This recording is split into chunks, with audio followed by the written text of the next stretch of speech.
Welcome back into the Sports Source. This segment brought to you by A.G. Hines Company. Cold weather projects call for cold weather building materials. A.G. Hines Company has what you need, along with the tools that you want and 100 years of expertise to help you get started on the right path. A.G. Hines Company, great company. It's been around for 100 years, more than 100 years. And that's all I ever need to say about them. They've been around 100 years, because when you hear that, yep, that's where you're going to start your next do-it-yourself project. aghines.com to learn more. You can find them right downtown on Hines Street, naturally, in downtown Knoxville. All right, let's welcome in the next member of our panel right here, Chuck Cavaleris, longtime sports writer in this community, media all over the place. And you've been with me since the first season of the Sports Yes, Source I ranked well. second behind Mr. Hawk. You broke in, yeah. We tried to keep you out, and you showed up. Chuck, thanks for being here. Let's start with the biggest positive surprises for Tennessee so far this year, and then we'll get into the biggest negatives in a second. But anybody throw in anything that's a positive surprise? Jimmy, I'll start with you. I think it's the offensive line. I remember year after year, Tennessee might return 4 or 5 starters, and then you say, oh, the offensive line is going to be a year better. And they wouldn't be. Yeah, a year older didn't mean a year better. But with this group, now, I didn't think they were great yesterday, but I thought against Alabama, the offensive line was really good against a quality team like that. LSU's got a good defensive line. They did a nice job against them as well.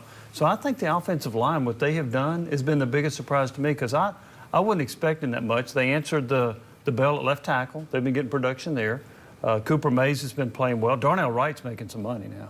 Yeah. He made some money with what he did against Will Anderson. Exactly, last week. So I'm going to say the offensive line.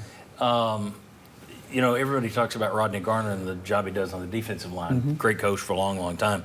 Glenn Ellerbe deserves a lot of credit for the offensive line. And we started this season talking, I think you were the first one to point out how much that system helps that line. At this point, I don't know if it's confidence. I don't know if Ellerbe's coached them up, but I'm beginning to think when you go back and look at their grades versus Alabama, when you look at that game, watch that game again, you keep an eye on Anderson. Yeah. I don't know how much of that's the system and how much of this is the guys in the system. So, yeah, offensive line. Chuck, what do you got? I tell you what, you're looking at the offensive line. How about the defensive line? I mean, you're ranked top 10 in the country, and that's in run defense. In run defense. And when you think about this team and this up tempo, I think one of our concerns, guys, was what happens if the other team can just possess the ball and run it and keep it, and then all of a sudden your offense is sitting on the sidelines. So I mean, not last year when I think they gave up 148.5 yards a game, that certainly wasn't top 10. They're under 3 yards a carry is what they're giving, 2.9 yards per carry. Now, granted, they've played their 3 duds so far, so that's Martin, Akron, Ball State.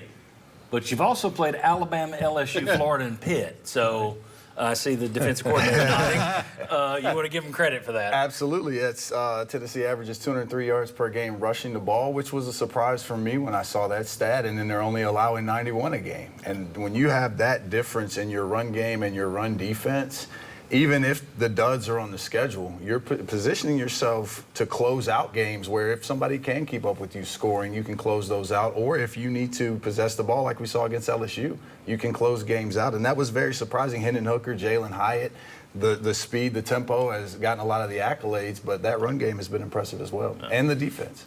Bob, positive surprises, big surprises? Is it Cavalerising the question to say I'm surprised by the number of surprises? No, that's okay. Because Number of positives? it's just everything across the board, with the exception of a beat-up defensive backfield, has been better than I thought it would be. Everything has been better than I thought it would be. The run game. Hendon Hooker has been better than I thought it would be. I thought he was going to be a pretty good quarterback coming into this season. But, I mean, he's been absolutely, well, I obviously. wondered after the first 2 games if he was going to be as good as he was last year. I didn't think he looked great the first 2 games. The Pitt game in particular. Boy, he's picked it up. I mean, turned it up. So you look at a team that everything has gotten better. Obviously, that helps you to get to 7-0. But I didn't think that was going to happen. I didn't think your offensive line was going to be as good. I didn't think your receivers were going to be as good. I didn't. You know, so just to look at the entire body of work, to me, that is the biggest surprise. Here's another one. Okay. They've averaged 550 yards or whatever without Cedric Tillman. Yeah. Against SEC opponents, they've averaged that. So I did not expect the offense or the passing game to be as prolific without Tillman. And Jalen Hines picked up the slack. Ramel Keaton's done a nice job. That's another thing that surprised me a little bit. You haven't had to force him back from that injury. You've been able to sit there and wait for him to come back. Yeah. I was going to throw one out, but I'll save mine for another week. It can save. Let's talk about biggest issues or concerns moving forward. I can think of two, and they kind of tie together. Injuries in the defensive backfield. Yeah. And the two of them, you got a lot of injuries in your defensive backfield. Anyone want to jump in there? You want to talk about that a little bit? It's kind of difficult to continue to maintain a good defense when you're down to walk-ons, basically playing big minutes in there in your secondary. As a coach, key injuries to key players. That's always the concern. That's the concern when you practice on Tuesdays, when you practice on Wednesdays, Thursday. Doesn't matter what the day is, you're always concerned, did we make it out healthy or can we get healthy? And that's, as you continue into November, health is a big part. You've got to have the schemes, the talent, you've got to have some fortune, but health is a huge part about continuing that. Is there any other concern or issue that stands out to you right now? Special teams a little bit. Paxton Brooks is not punting well. And McGrath finally missed a field goal from, 40 yards or so? You've missed 2 extra points the last 2 weeks. Yeah, that's a little bit of a concern. Could have really right there. burned you against Bama. Yeah. And by the way, we've talked about how the players would run through a brick wall for Yeah, Josh I was Heupel. gonna- But Brandon Turnage took it literally when that was a bad situation. I know there's not much you can do about those end zones, but my goodness. I texted John during the game, and I'm thinking I'm going to call NASCAR and talk about their soft walls or something. Yeah, You got to. I mean, and the announcers kept saying, Oh, "Oh, it's that Stinchcomb. way just about everywhere." Yeah, Stinchcomb said I've seen it Yeah. much worse elsewhere. No. As soon as it went to commercial, I flipped around. It's like, nope, not worse there. Nope, not worse there. Nope, no.